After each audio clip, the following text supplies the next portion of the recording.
Bonjour et bienvenue sur Passion Nacob, la chronique reptile pour une nouvelle émission, Rudy. Salut David. Tu vas bien? Ça va et toi? T'as mis un peu de maquillage toi? Un petit peu. Tu te trouvais bien? Moi je suis rouge, blanc, voilà. On équilibre les couleurs. On équilibre les couleurs. Bon, la prochaine fois il va falloir que je mette du fond de teint. Puis la chemise. La chemise, oui, de la classe, grande classe. Mais des baskets chemise. Oui, mais assorti. Je sais pas si on va aller voir, mais c'est assorti.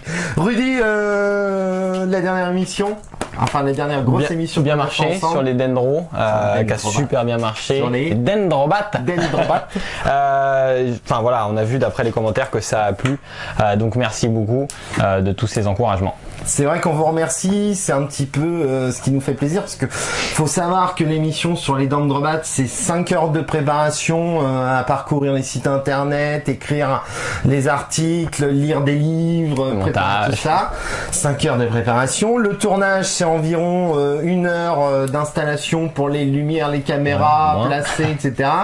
C'est 2 heures de montage parce que certes c'est 30 minutes, 30-35 minutes d'enregistrement, mais derrière il faut filmer dans les terrariums, etc. Et puis en termes de montage, c'est... Et puis aussi une journée de préparation YouTube. Une journée de préparation YouTube, et puis c'est 5 heures de montage en tout. Donc c'est vrai que ça fait beaucoup d'heures, mais on le fait par passion, par plaisir, et puis on est très content que ça vous plaise aux abonnés, que ça plaise aux abonnés de Passion Nacob, la chronique reptile. Rudy, quelques critiques, qu'elles soient positives ou négatives. De toute façon, c'est avec les critiques qu'on avance. Avec les critiques qu'on avance, c'est aucun problème. C'est vrai que vous avez fait part sur certaines vidéos de voir peut-être plus des animaux, donc effectivement on va essayer de montrer un peu plus de, peut-être en termes de manipulation selon certaines espèces. Après il y a des espèces qu'on peut pas trop, par exemple ce qui est Felzuma c'est tellement petit et rapide que c'est pas facile à manipuler, donc on en verra plus sur les serpents. Je sais que je traîne la patte, mais ça arrive. Je vais t'allumer après sur les serpents. Je sais, j'attends mon petit quart d'heure. Pareil sur la qualité de la vidéo, quand on a monté la vidéo, on a été obligé de travailler, on a eu un petit problème technique de mémoire sur l'ordinateur, etc. Donc on a été obligé de baisser légèrement la qualité pour cette nouvelle vidéo. Comme j'ai dit l'autre fois, on va se détendre, on va se calmer. Pour cette nouvelle vidéo, on va essayer de monter avec une meilleure qualité, de manière à ce que ceux qui ont l'Apple TV ou la Chromecast puissent regarder ça de bonne qualité sur l'ordinateur. Bah, normalement c'est filmé en 1080, mais il y a eu un petit souci sur la vidéo d'Endro. Sur la vidéo d'Endro, il y a eu un petit souci. On va réparer ça. Qu'est-ce que tu fais sur les serpents, Eliana? Je savais. En arrivant, je t'ai dit, je vais te tirer l'oreille sur les serpents. Non, sur les serpents, ça arrive. C'est vrai que j'ai été pas mal occupé aussi sur les traitements des soins. Mon orthophiste est toujours malade. Ça fait 1 mois et demi, c'est un petit peu la galère. Je sais, là, avec les vétos, on fait le tour. Mais voilà, là, je suis en préparation sur une vidéo. Maintenant, il faut qu'on trouve comment la ramener chez toi. La ramener chez moi? Pas de problème, je gère. Non, sinon on le fera chez moi. Sinon on le fera chez Rudy. De toute façon, je lui mets la pression. Même vous, je vous invite sur YouTube ou sur Facebook à lui mettre la pression pour qu'il arrive un petit peu avec ses serpents. Ça arrive. Notamment, il y a un abonné qui m'a fait part. Je lui ai répondu, mais je le dis dans l'émission. On fera aussi une petite présentation en même temps comment manipuler avec le crochet. Ah oui, comment manipuler avec le crochet d'ailleurs. Sans transition. Non mais toujours, je crois que je l'ai noté dans mes fiches à la fin, mais c'est pas grave, il y a déjà 2 photos déposées sur le profil Facebook de Passion Nacob, ceux qui présentent un terrarium de Felzuma madagascariensis grandis, c'est un autre qui présente, il s'est sauvé, tu vois Rudy, tu me plantes à chaque fois, j'en parlerai à la fin, c'est pas grave pour la peine, c'est une note à la fin, c'est un serpent, mais bon, n'hésitez pas à participer, Rudy va vous proposer une émission sur la manipulation avec ce fameux crochet.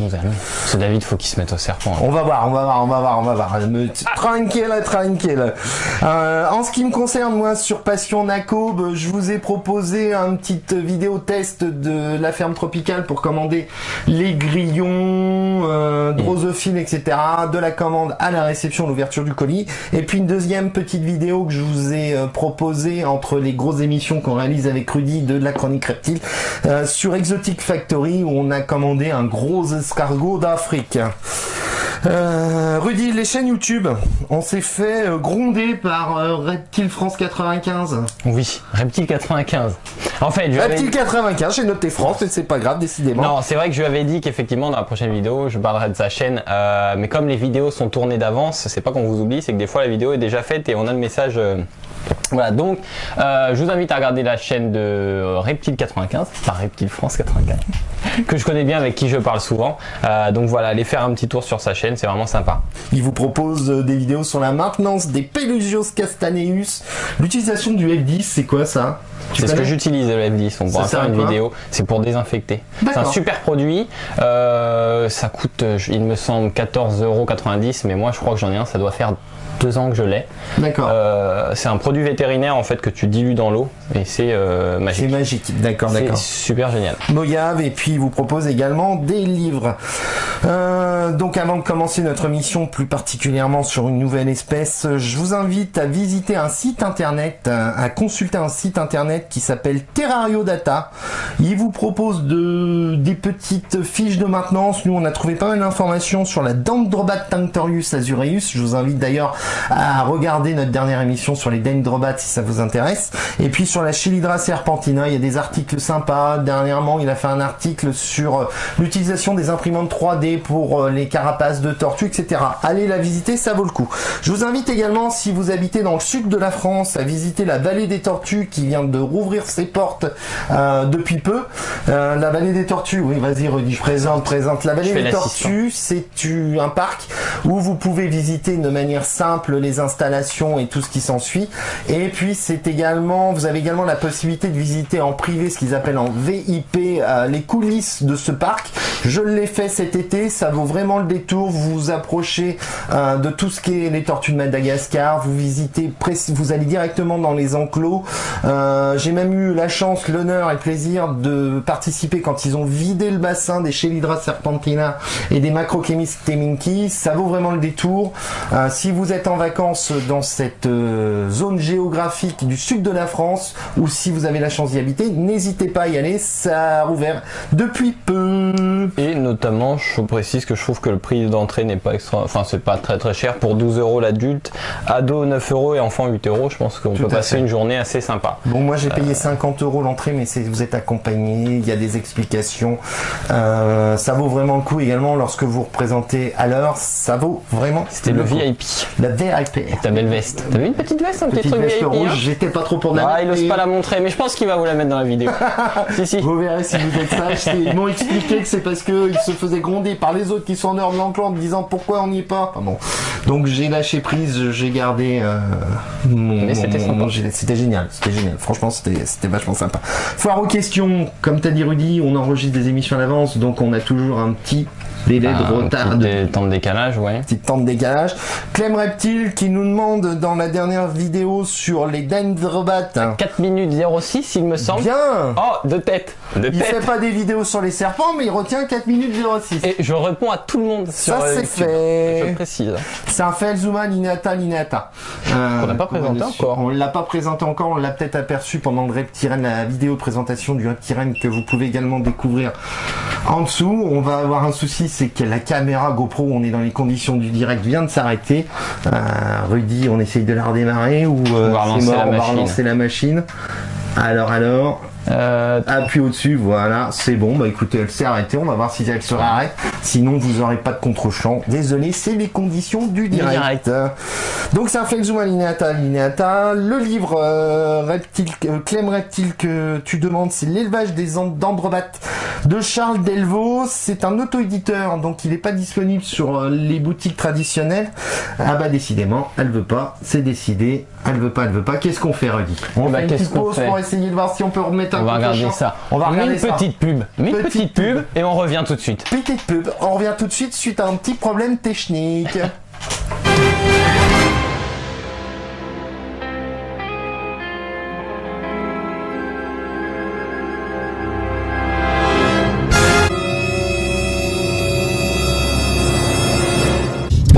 Je peux te couper. Oula, la caméra, comme elle a bougé. Déjà, si commençons par le début. Un milkshake. Allez, un milkshake. Un milkshake. Petit alinéa, poussière lorsque cela sèche. Alinéa comme Ikea ou alinéa... Pas... le fuel. J'ai fait rentrer 1000 litres de fuel. Cachette. Aujourd'hui, on a du mal. Je vous dis pas comment on râle. Tu me montreras? Je te montrerai. Et tu montreras aussi aux youtubeurs? Aux youtubeurs.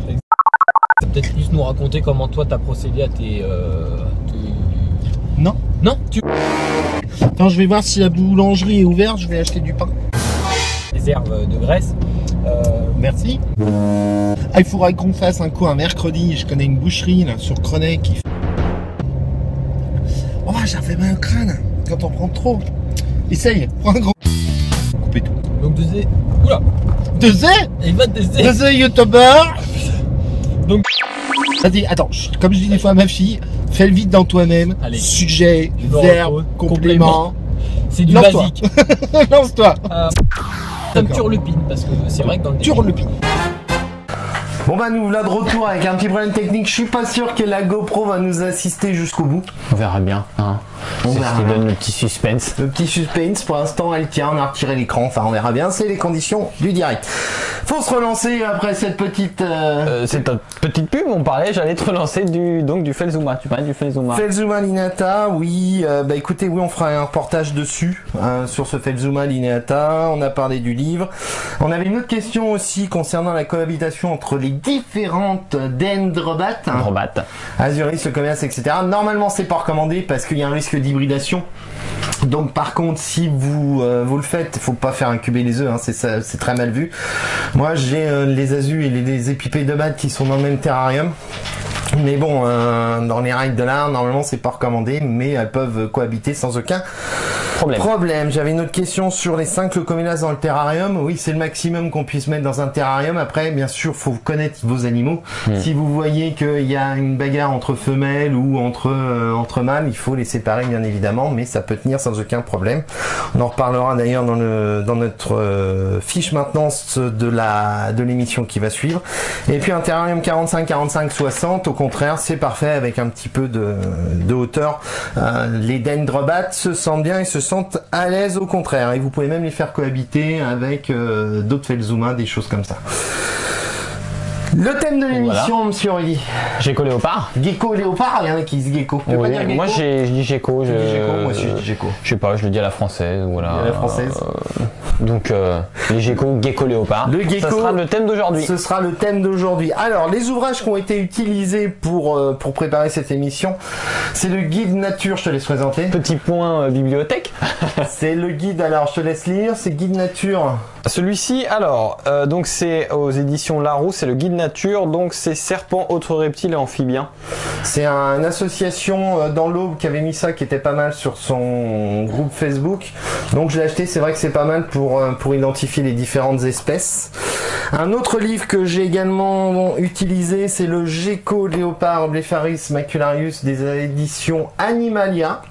Les guides Reptile Mag. Ça c'est pas mal, c'est une petite approche. Pour 10 €, c'est pas excessif, c'est pas mal. C'est pas excessif, c'est pas mal. On a également utilisé pour cette émission un ouvrage, L'élevage. De Philippe Gérard, L'élevage du Gecko léopard. Ça, ce bouquin est plus moyen, c'est plus simple, il doit être plus ancien. À 12 €. Il doit être plus ancien, et bien sûr. Il est plus ancien, ouais. La Bible. La Bible du Gecko léopard. De son nom scientifique. Et elle nous a lâché. Et ben voilà, on va finir avec un seul plan ou celui-ci. Elle nous saoule, elle nous saoule. Bah du coup, c'est toi qui vas le présenter. Elle nous saoule cette GoPro. Faudra voir. Aujourd'hui, on n'a que des ennuis d'un point de vue technique. Il y aura des jours meilleurs d'un point de vue technique. C'est le Gecko léopard par Olivier Antonini. C'est l'ouvrage de référence. C'est le spécialiste que j'appelle en France du Gecko léopard. Vous pouvez le retrouver chez Reptiling à Lyon où ils ont ouvert une nouvelle boutique. Oui. Vous pouvez également le retrouver sur le site associatif Bébésaurus. C'est la référence des ouvrages si vous voulez vous lancer dans l'élevage du Gecko léopard. Et puis au niveau des sites de référence que vous pouvez trouver sur internet, vous avez le site Ch'ti-Gecko qui est pas mal du tout, et surtout le site internet de l'Ikura Gecko qui est vraiment très très bien fait au niveau de la prise en charge de la pathologie, des différentes maladies, de l'élevage, des phases. Je vous invite à aller visiter ce ce site-là. Et puis il y a toi pour les renseignements du Gecko Léopard. Et puis vous avez les forums La Passion des Reptiles, bien évidemment, des forums indéboulonnables de la toile. Et puis voilà, le Gecko Léopard. Voilà pour la bibliothèque. Pour la C'est le coin bibliothèque. On fera un petit coin bibliothèque. Petit pour coin bibliothèque, vidéo, etc. voilà, à chaque vidéo, et comme tu dis toi-même. Voilà. Le Gecko Léopard, règne animalia, embranchement chordata, classe reptilia, sous-classe Lepidosauria, ordre Squamata, sous-ordre Sauria, infraordre Geckota, famille Eublephaриdae, genre Eublepharis, espèce Eublepharis macularius, mot compte triple, 600 points. Non, ça compte pas triple, etc. On l'affiche de toute façon sur l'écran. C'est important si vous voulez préparer votre CDC de maîtriser un petit peu ces familles, sous-familles, espèces. Les noms latins, noms scientifiques, tout ça. Ouais, parce que ça doit être noté. Ça doit être noté parce que c'est par rapport à ça que vous savez si c'est CDC, si c'est AOE, si c'est autorisation d'élevage d'agrément, si vous, quelle quantité vous avez le droit d'avoir. C'est par rapport à tout ça que vous pouvez vous concentrer. Il existe 6 espèces. Le Blepharis ingrameniu qui vient d'Iran, Irak, Syrie, Turquie. Le Blepharis fuscus qui vient de l'ouest de l'Inde. Le Blepharis ardviki qui vient du Bangladesh et de l'Inde. Le Blepharis sapuraensis qui vient d'Inde. Le Blepharis turkmenicus qui vient du Turkménistan et d'Iran, et enfin le plus connu, le plus célèbre, même si de toute façon vous avez vu sur les photos, faire la différence, je pense qu'il faut faire du génétique, des choses comme ça, parce que c'est pas évident. C'est compliqué de toute façon, voilà. Dès qu'on rentre dans la génétique, sur n'importe quelle espèce, de toute façon ça reste toujours un peu compliqué. Donc. Ça reste toujours un petit peu compliqué, c'est clair. Et puis donc le Blepharis macularius, Pakistan, Afghanistan, hein, ce qu'il faut en gros retenir sur le Blepharis, c'est que ça vient de ce coin-là, Pakistan, Afghanistan, Inde. Donc on va parler aujourd'hui de geckos désertiques. Du gecko désertique. Il y a des geckos qui sont tropicaux. Ouais, gecko toquet. Tout ce qui est à crête, tout ça. Enfin, ouais, voilà. Donc là on parle aujourd'hui du gecko désertique. Eublepharis. Eublepharis, j'arrive jamais avec le nom. Pourquoi Eublepharis? Eh ben je sais pas. Eublepharis, ça vient de Blepharis silpaupière. C'est un peu la spécificité du gecko léopard, c'est que il a des paupières au niveau de ses yeux. Qui sont verticales. Tu as envie de m'embêter toi aujourd'hui. Non mais avec les caméras qui donc plantent, je vous annonce que Rudy lors de la prochaine émission vous dira dans quel sens sont verticales, horizontales, etc. En plus de l'émission sur les serpents qu'il doit vous présenter. Ça c'est fait. Allez, c'est bon. C'est fait. On passe à autre chose. Et puis surtout la famille des Eublepharidés, c'est une absence de lamelles subdigitales adhésives permettant de grimper sur des surfaces lisses. C'est-à-dire que les autres geckos peuvent grimper sur des surfaces. Le gecko ne peut pas grimper comme le fond de Felzuma. On parlait tout à l'heure du Felzuma linata qui est encore autre chose, mais ils peuvent grimper. Ben, il y a des geckos qui peuvent grimper, mais celui-là plus spécifiquement n'a pas de lamelles subdigitales. D'accord. La taille du gecko léopard. Ouais, 10, avec la queue plus. 10-15. Le mâle 25 cm, la femelle 20 cm. Quelle est la spécificité à ton avis de ce gecko léopard par rapport à cette queue justement? Alors, je dirais, je suis pas spécialiste en gecko, mais je dirais il accumule sa graisse pour l'hibernation. Déjà, ça c'est une chose, mais c'est surtout qu'il est capable d'autotomie. D'autotomie. Autotomie, ça te dit quelque chose? Attention, David va développer. C'est simplement qu'il peut, en cas de stress et en cas d'agression par un ennemi ou par un prédateur, merci. C'est le terme que je cherchais. Tu lis le dictionnaire en ce moment? Eh ben écoute, depuis la dernière fois qu'on a parlé du Larousse 2016, sur Drosoproof, j'ai cherché le mot, je me suis mis à chercher. C'est ça. Dico. Bien évidemment, vous verrez en même temps pendant qu'on explique des vidéos présentant les geckos dans le terrarium, dans leur univers naturel. Donc il est capable d'autotomie, c'est-à-dire qu'après il peut laisser la queue sur place et après il a une petite repousse légèrement boulinée qui réapparaît. Bon, elle n'est pas comme au naturel, mais ça repousse. Et comme tu disais toi-même, la queue est une réserve de graisse, mais c'est pas seulement là. Contrairement à ce qu'on peut imaginer, ça se situe surtout au niveau des lobes abdominaux. Enfin, ça se situe également au niveau des lobes abdominaux du gecko léopard. Nocturne, diurne? Nocturne, d'après ce que je sais. Il est nocturne, le gecko léopard, donc il a une acuité visuelle nocturne pour se promener la nuit. Heureusement, parce que s'il pouvait pas voir la nuit et qu'il sort la nuit, ça serait un peu embêtant. Ce sera un peu embêtant. Faudra que tu fasses le test, au moins qu'il ait une canne blanche, mais bon. J'en conviens à dire. Tu en conviens? J'emmène loin. Il en convient. J'en conviens. Merci d'en convenir. Emmène-moi Noir, vas-y. Pas d'UV si c'est nocturne. Voilà, pas de polémique surtout. Non, mais du coup, pas besoin. L'UV n'est pas. Si c'est nocturne. N'est pas nécessaire. Il va y avoir, on verra un petit peu plus tard, surtout les femelles gravides qui vont arrêter de manger avant de pondre les œufs. Les femelles gravides peuvent être amenées à sortir le jour suite à la ponte, puisqu'elles se seront abstenues de manger, donc elles peuvent se sortir en plein jour. Mais sinon, non, les UV sont pas obligatoires. Mais ça, on va en reparler plus tard. C'est toujours le même système de toute manière de complémenter les proies que vous donnez, etc. C'est impératif de toute façon. C'est impératif, tout à fait. Le gecko léopard, il darde sa langue. Ça, c'est dans l'ouvrage d'Olivier Antonini, d'ailleurs, que j'ai appris de l'expression darder sa langue pour goûter son environnement. Quand vous l'avez sur la main ou pour savoir ce que c'est, vous allez voir, il y a sa langue qui peut sortir pour aller goûter. Comme les serpents, en fait, qui viennent... Tu me cherches avec tes serpents. Oui. Tu me cherches. Ça se tourne sur son... J'aimerais bien avoir une petite vidéo. Ouais, moi aussi. On prépare un petit truc pour les serpents et David. Louis, c'est les petits trous que vous voyez souvent sur les côtés du gecko léopard. Et puis au niveau du sexage, un grand classique. Le mâle, vous voyez des pores préanaux bien visibles. C'est ce qu'il y a au-dessus. Et les renflements des poches hémipénis en dessous. Et puis les femelles ont des pores préanaux à peine visibles. Donc les pores fémoraux sont légèrement au-dessous en fait. Préanaux. Préanaux. Moi j'ai vu Bref. Préanaux, fémoraux. Le renflement des hémipénis c'est en dessous. C'est les deux petites boules que vous avez en dessous en fait. C'est deux petites boules en dessous. Exactement. Voilà. C'est ça. Comme chez nous. T'as bossé ton anatomie, toi. Je m'intéresse à l'anatomie. Je m'intéresse à l'anatomie. Espérance de vie, Rudy. 10 ans? Chez un non-fumeur, ouais, gecko non-fumeur, 15-20 ans. Un gecko qui fait un peu de sport, qui se bat. Du sport. Non, entre quoi, 10-15 ans? 10-15 ans jusqu'à 22 ans. Okay, hein, ça a déjà été vu, ce type... Si c'est bien entretenu à la maison, bien... complément... Parce que en captivité, les animaux sont censés vivre plus longtemps. En captivité, ouais, c'est censé vivre plus longtemps. Donc voilà. L'habitat, comme tu le disais toi-même...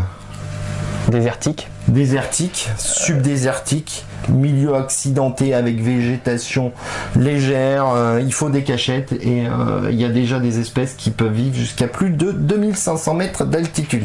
Donc non, j'allais te couper, mais je vais juste venir au substrat, je sais pas si tu en parles après ou pas. Oui. Et bah continuons. Oui, j'en parle après. Il y a une petite polémique sur le sable au niveau des lézards, donc on va... Ouais, la polémique... On va continuer... Du jour, ça va être ça. Comportement, il faut dans un terrarium, ces missions, besoin de jouer les cadors. Un mâle dominant, des subadultes et des femelles. C'est un animal, ce qu'on appelle un animal grégaire. Donc c'est un seul mâle, sinon c'est bagarre générale. Bien évidemment, classique quand vous manipulez ce genre de spécimen, ce genre d'espèce, faut pas faire comme on a fait pour les tortues l'autre fois. Il faut se laver les mains avant, après. Clinogel ou hydroalcoolique. Des gants en latex, moi je pense souvent des gants pour tout ce qui est... Aucune contrainte pendant la manipulation, c'est-à-dire que c'est là que vous avez un risque d'autotomie, c'est-à-dire que si vous essayez de le maintenir, de le serrer, etc., il va se débattre, il peut y avoir un risque léger de morsure et puis il va vous laisser la queue sur place, donc faut surtout pas le contrainte quand vous manipulez. D'une manière générale, tout reptile qu'on manipule, à partir du moment où ils vont sentir une pression ou quelque chose qui sont pas libres, même chez les serpents, c'est là que ça mord. Ouais, c'est là que ça mord. Donc faut vraiment les laisser... Et comme on l'expliquait, le gecko léopard est un animal grégaire, c'est-à-dire qu'il supporte pas bien d'être avec d'autres mâles. Il peut se poser un problème également lorsque vous manipulez vos geckos mâles et que vous en manipulez un autre, lavez-vous les mains. C'est un peu le même principe. Je crois que pour les serpents, quand vous avez manipulé les rats, il faut pas les remanipuler un serpent. Non, ça pique. Non. C'est pareil là. Si vous manipulez un gecko léopard et que vous n'êtes pas lavé les mains avant d'aller manipuler un autre gecko léopard, d'accord, il y a risque il peut vous identifier au mâle, et il y en a même qui vont encore plus loin dans l'élevage des des geckos léopards, c'est-à-dire quand ils font un transfert de femelles de terrarium pour faire leur phase, etc. Ils donnent un bain à la femelle gecko léopard pour éviter que l'odeur du mâle soit sur la femelle et que le nouveau mâle interprète. Il y a des risques qu'il attaque la femelle. Voilà. Il y a des risques qu'il attaque la femelle. Régime alimentaire, Rudy, à ton avis? Eh bah dis donc, il y a l'autre caméra qui nous lâche. Non, c'est batterie faible, batterie 20%. Faible. Grillon, petite blague, je pense. Tiens. Voilà, je vais alors dire ça, c'est le régime alimentaire dans la... Ouais, et il nous fait des fiches. Oh, qui est... C'est le régime alimentaire dans la nature. Bien sûr, pour tout ce qui est régime alimentaire, insectes, toujours à la taille adaptée de l'animal. Ouais. Pas des criquets comme ça ou des sauterelles. C'est la première connerie que j'ai faite. Je débutais, j'y suis allé franco. On donne toujours à taille adaptée. Ça a entraîné comment dirais-je, un risque d'occlusion intestinale. On a frôlé le prolapsus. Bon, on est infirmier de formation, donc on a réussi à sauver cette petite gécotte. J'assume totalement mes erreurs de terrariophile, comme je dis souvent, les terrariophiles qui me disent j'ai jamais commis d'erreur. C'est pas possible. Faut les assumer, il faut savoir en tenir rigueur. Donc, sauterelle, grillon, blatte, libellule. Pour ça, pour en trouver, je pense qu'on galère un peu. Oui, vous galérez un peu, mais bon, ça c'est dans la nature qui trouve tout ça. Fourmillon, scorpion. Scorpion, dans la nature, il mange araignées et petits lézards. Petits lézards. Bonne technique l'été, c'est de prendre un filet à papillon, d'aller dans les champs. Ouais, on en connaît plus nutritif. Et toujours le complément alimentaire. Et toujours le complément alimentaire, de toute manière, comme on va en parler. En captivité, criquet, grillon, blatte, vermorios, ver de farine, larves de teigne de ruche et occasionnellement souriceaux pour les femelles gravides. Donc souriceau, je pense, vu la taille d'un gecko, d'1 ou 2 jours maximum. Oui, vraiment très. C'est pour les recharger en calcium, puisque pour faire les œufs, elles ont tapé dans leur réserve de calcium, donc elles ont besoin de ce genre de choses. Je sais que j'en donne une fois par semaine, un petit souriceau, un lézard, ça fait pas de mal. Teigne de ruche, c'est très riche en lipides, donc pas plus de 2 fois par mois, parce qu'il peut y avoir des complications derrière si vous donnez toujours ça. Bien sûr, classique. Pour vos animaux, bien nourrir les proies avec des légumes frais et puis vitamines. Moi je donne 1 fois par semaine. Question de monsieur Rudy? Oui, non, je t'interromps, j'arrête pas de t'interrompre. Mais vas-y. De toute façon aujourd'hui ça tombe en panne, il n'y a plus de batterie. Non, j'allais dire, j'ai remarqué, parce qu'on parle toujours de calcium et tout ça, que d'habitude il faut les mettre dans les boîtes, mais à la tienne, si je ne dis pas de bêtises, toi tu mets directement, enfin les geckos on peut mettre un petit pot, un petit récipient et on verse directement, je vais y arriver, le calcium en fait. Ouais, tiens, je vais rayer ça un petit peu plus loin. Il va nous mettre une petite photo. David, il va nous mettre une petite photo. Petite vidéo. Si la GoPro décide de fonctionner tout à l'heure lorsqu'on va refaire les prises de vue pour l'émission. Ouais. Donc on peut disposer directement. Ça c'est important de laisser en permanence à disposition cette petite coupelle de calcium dans le terrarium. Souvent vous pourrez voir peut-être la nuit ou même le jour, le gecko venir darder dans la coupelle de calcium. Ce qui est plutôt pratique. Les pogos le font aussi également. Les pogos le font. Moins, mais ça marche. Enfin, moi je le fais chez moi, ça va. Calcium dans une petite coupelle dans le terrarium, c'est mieux. Ou si vous avez des... on va voir sur l'élevage des rails, vous prenez un bouchon de lait, un bouchon de bouteille d'eau ou ce genre de choses. Et puis rouler jeunesse, ils ont à disposition. Sur Gecko Léopard, on peut trouver des super petites, des petites coupelles. La reproduction, printemps-été, la femelle pond 2 à 4 fois par an. Important, la ponte des œufs se passe où, monsieur Rémi? Eh ben, je dirais dans la vermiculite. Dans la vermiculite qui se trouve dans la boîte à mu. Dans la boîte à mu, parce qu'un gecko a besoin d'une boîte, vermiculite humide en fait. Ouais. Avec de la vermiculite, tout genre de choses, pour qu'ils trouvent une source d'humidité à la fois pour faciliter la mue, mais également pour pondre. Donc, important. Et même des fois, si vos geckos sont pas contents de leur boîte à mue ou s'ils ont envie de changer d'emplacement, vos femelles vont aller pondre dans la gamelle d'eau et vont le recouvrir de sable. J'ai une gécotte, c'est une spécialiste. Elle me fait tout le temps ça. Elle aime pas sa boîte à mue, je sais pas pourquoi. J'ai même changé de boîte à mue, elle veut pas pondre dans la boîte à mue, elle va pondre dans la gamelle d'eau qu'elle remplit de sable. Génial, substrat, c'est bien connu. Comme quoi ils sont pas cons quand même. Ouais, c'est bien connu, l'eau avec le sable, bactéries, t'es obligé de changer, enfin c'est pénible. Gestation 10 à 20 jours. Le sexage, comment tu sais si t'as des mâles, des femelles dans ce que t'incubes Bonne question, ne faisant pas de repro de gecko. Est-ce que la température comme les crocodiles ça change ou pas? Ouais, comme les crocodiles, tout à fait. Les serpents c'est pareil ou pas du tout? Non, moi je sais que, enfin moi j'incube parce que sur mon incubateur qui est très grand, j'ai un variant thermique, j'ai 31 en haut, 30, 29 et j'ai jamais de problème de ce côté-là. C'est mâle femelle, c'est mélangé, je peux pas savoir. Mais d'accord. Dans le domaine du gecko léopard, la température influe directement sur le sexage de votre reproduction, sachant que mère nature est ce qu'elle est, donc il peut y avoir quand même un petit souci. Incubation inférieure à 30 degrés, ça donne femelle. Incubation entre 30 et 33,5, ça donne mâle. Incubation supérieure à 33,5, ça donne des femelles. D'accord, ok. Mais bon, mère nature, elle peut très bien dire. Oui. Hop. Il faut savoir que la température d'incubation a une influence sur le comportement, la croissance et la physiologie de votre gecko léopard également. Et comme tu le disais très très bien, comme pour les crocodiles, la température d'incubation va influencer le comportement thermorégulateur, c'est-à-dire une température masculisante, c'est bien ça, c'est-à-dire 30 degrés ou 33,5 va augmenter la croissance. Vos geckos vont grandir plus vite. Plus vite, ouais. Pour la reproduction, biologiquement, la femelle est apte à se reproduire à partir du 5e mois. Ce que je vous conseille, moi, c'est d'attendre... Non, le mâle est capable de se reproduire à partir du 5e mois. Moi, ce que je vous propose, c'est d'attendre 12 mois pour le mâle, la reproduction. Et la femelle est capable biologiquement de se reproduire à partir du 8e mois, mais je vous conseille d'attendre 18 mois pour la femelle. Et comme l'indique Olivier Anthony dans son ouvrage, 45 grammes, 21 cm de longueur. Pourquoi faut attendre, à ton avis, pour la femelle? Moi, j'attends toujours déjà pour qu'elle prenne un maximum... Enfin, je parle de elle, pas les geckos, mais mes autres espèces qui prennent un maximum de maturité et de poids, qui est moins de risque en fait de mortalité. Après, il y a peut-être d'autres raisons sur le gecko. Il y a ça, mais il y a également le fait que la femelle va taper dans sa réserve de graisse pour ses œufs, va taper dans sa réserve de calcium pour ses œufs. Il y a un risque de rétention d'œufs. Enfin bon, voilà. Pour toutes ces raisons-là, il est préférable d'attendre un bon poids, le bon âge, d'avoir suivi leur évolution, de les peser. Et là, vous pouvez vous lancer dans la reproduction. De toute façon, en terrario, ne jamais se presser. Ne jamais se presser. Prenez votre temps. Donc, conséquence logique. On ne mélange pas les femelles et les mâles.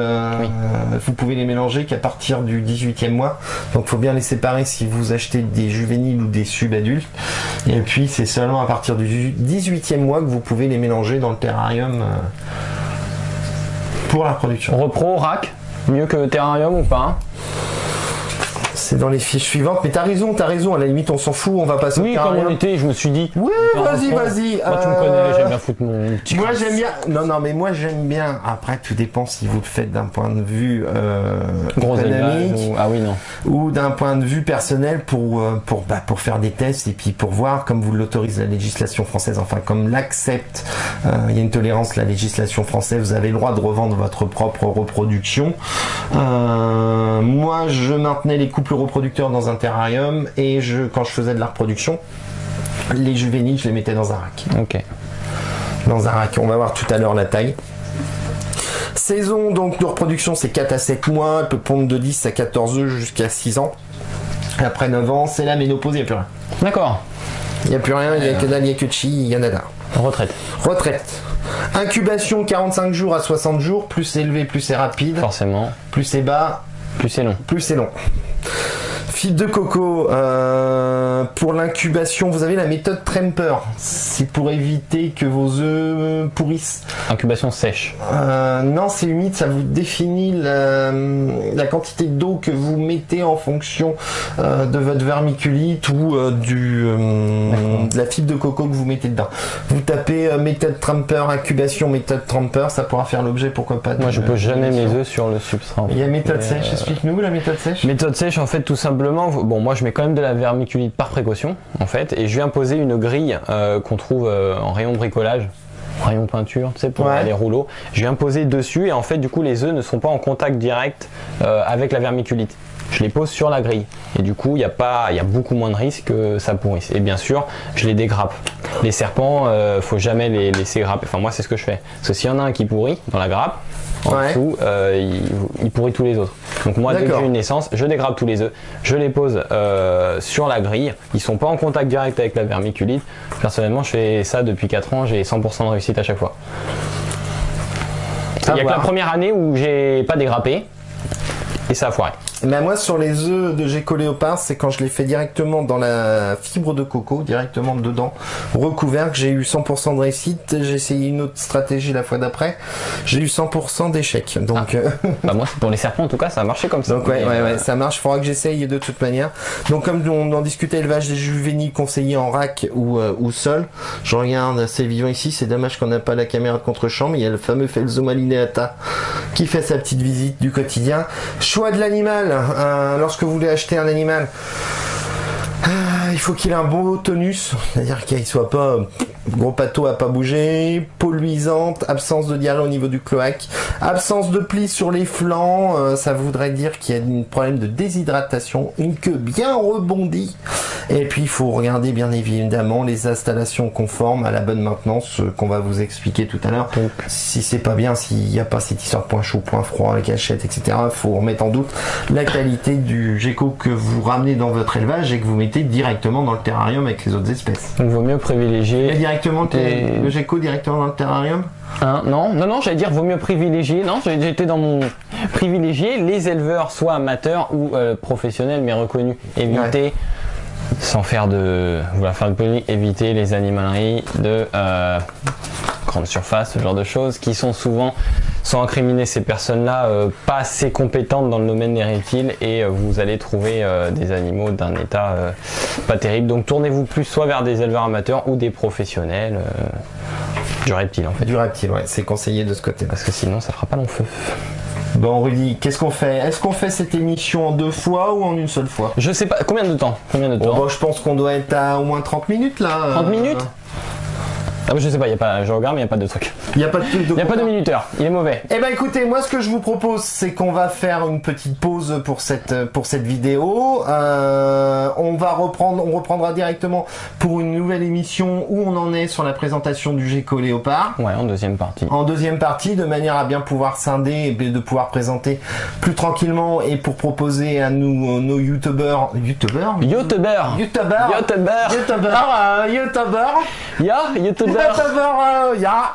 La semaine prochaine, on la fera en allemand. Coupez tout. Donc Oula. Il va Deux youtubeurs. Donc en allemand. Aujourd'hui, rien ne va bien. Putain de sa mère la pute. Ouh, la GoPro commence à nous se bourrer de mou là, putain. C'est quoi? Tiens, je vais boire un coup, je te laisse parler pour la peine, parce que moi là j'ai plus de salive. Oui, allez, vas-y. Mais il picole quand même. Il y a que de l'eau là-dedans, fais-moi sentir. Non, c'est de l'eau. Non, juste avant de finir cette première partie, un petit remerciement à Blue Reptile. Je le remercie d'avoir partagé la chaîne en fait, tout simplement. Même je remercie tous les abonnés qui font partager notre chaîne. C'est super cool, on voit que la chaîne grandit. On a eu encore plus de 800 ou 900 vues en l'espace de 6 jours, donc ça augmente. Donc voilà, merci à tous. Et puis on se retrouve pour la deuxième partie de cette vidéo sur le gecko léopard. À tout à l'heure. À tout à l'heure, youtubeurs. Juste en dessous, les youtubeurs.